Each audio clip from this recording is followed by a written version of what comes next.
Hi, എല്ലാവർക്കും നമസ്കാരം. ഇന്ന് നമ്മൾ റോമിലെ ചരിത്രമുറങ്ങുന്ന കൊളോസിയത്തെക്കുറിച്ചാണ് സംസാരിക്കുന്നത്. നൂറ്റാണ്ടുകളായി തലയുയർത്തി നിൽക്കുന്ന ഈ മഹാത്ഭുതം ഒരുപാട് കഥകൾ പറയാനുണ്ട്.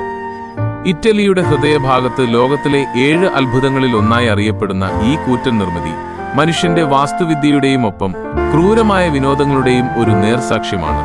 ഇതുവരെ നിർമ്മിക്കപ്പെട്ടതിൽ വെച്ച് ഏറ്റവും വലുതും പഴയതുമായ ഈ ആംഫിതിയേറ്റർ റോമൻ സാമ്രാജ്യത്തിന്റെ പ്രതാപം വിളിച്ചോതുന്നു. എന്നാൽ ഈ കൽത്തൂണുകൾക്കിടയിൽ ഒളിഞ്ഞുകിടക്കുന്നത് വെറും കല്ലുകൾ മാത്രമല്ല, ഒരു ഇരുണ്ട കാലഘട്ടത്തിന്റെ ചോര കിനിയുന്ന ചരിത്രം കൂടിയാണ്. പണ്ട് കൊളോസിയം ഇന്നു കാണുന്ന പോലെ നിശബ്ദമായിരുന്നില്ല. മനുഷ്യരും മൃഗങ്ങളും ജീവനു വേണ്ടി പോരാടുന്ന കാഴ്ച കണ്ട് ആർത്തുവിളിച്ച ഒരു ജനതയുടെ ശബ്ദത്താൽ ഈ മതിലുകൾ പ്രകമ്പനം കൊണ്ടിരുന്നു. ഏകദേശം 80,000-ഓളം ആളുകളെ ഉൾക്കൊള്ളാൻ ശേഷിയുണ്ടായിരുന്ന ഈ സ്റ്റേഡിയത്തിൽ ചോരപ്പുഴ ഒഴുകുന്നത് കാണാൻ ആളുകൾ തടിച്ചുകൂടി. കൊളോസിയത്തിന്റെ അടിയിലെ ഇരുണ്ട അറകളിൽ മരണത്തെ മുഖാമുഖം കാണാൻ വിധിക്കപ്പെട്ട മനുഷ്യരെയും മൃഗങ്ങളെയും പാർപ്പിച്ചിരുന്നു. വിശന്നു വലഞ്ഞ സിംഹങ്ങളെയോ കടുവകളെയോ സ്റ്റേഡിയത്തിലേക്ക് തുറന്നുവിടുമ്പോൾ നിമിഷനേരം കൊണ്ട് അവിടെ മരണം താണ്ഡവമാടും. ഈ അരുങ്കൊലകൾ കണ്ട് ആസ്വദിച്ച ജനക്കൂട്ടവും ചോരയുടെ ഗന്ധം നിറഞ്ഞ അന്തരീക്ഷവും കൊളോസിയത്തിന്റെ ഭീകരമായ മുഖമായിരുന്നു.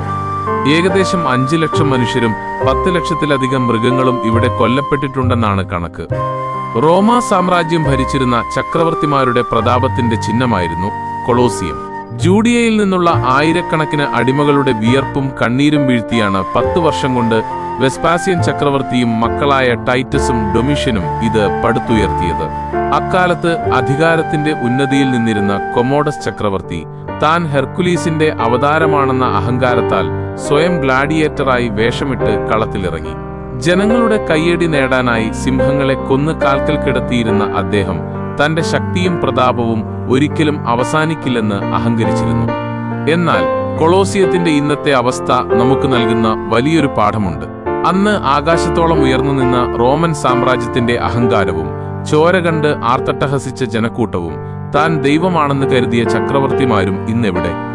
എല്ലാം കാലത്തിന്റെ കുത്തൊഴുക്കിൽ മണ്ണടിഞ്ഞു പോയിരിക്കുന്നു.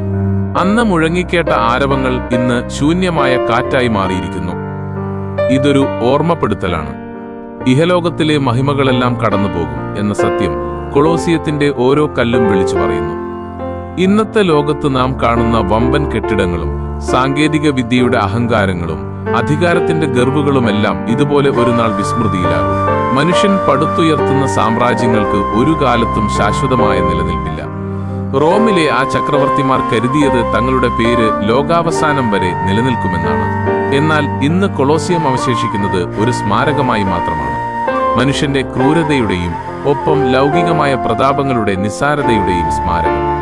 ഈ ലോകത്തിലെ സൗന്ദര്യവും പണവും പ്രശസ്തിയും എല്ലാം വാടിപ്പോകുന്ന പൂക്കൾ പോലെയാണ്. എന്നാൽ ദൈവത്തിൽ നിന്നുള്ളത് മാത്രമേ എന്നും നിലനിൽക്കുകയുള്ളൂ. കാലത്തിന് മായ്ക്കാൻ കഴിയാത്ത, തുരുമ്പെടുക്കാത്ത, കള്ളന്മാർ മോഷ്ടിക്കാത്ത നിത്യമായ മഹത്വം ദൈവത്തിൽ നിന്ന് വരുന്നതാണ്.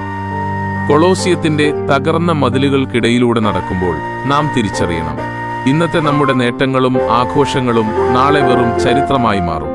എന്നാൽ നന്മയും സ്നേഹവും ദൈവത്തിലുള്ള വിശ്വാസവും മാത്രമാണ് മരണത്തിനപ്പുറത്തേക്ക് നീളുന്ന നിത്യമായ സത്യം. ലൗകികമായ വിജയങ്ങളെക്കാൾ വലുത് ആത്മാവിൽ സൂക്ഷിക്കുന്ന നിത്യമായ സമ്പത്താണെന്ന് ഈ ചരിത്ര സ്മാരകം നമ്മെ നിശബ്ദമായി പഠിപ്പിക്കുന്നു. ഇന്ന് നമ്മുടെ കൊളോസിയം വിശേഷങ്ങൾ ഇവിടെ അവസാനിക്കുകയാണ്. വീണ്ടും ഒരു പുതിയ വീഡിയോയുമായി കാണാം. ബൈ.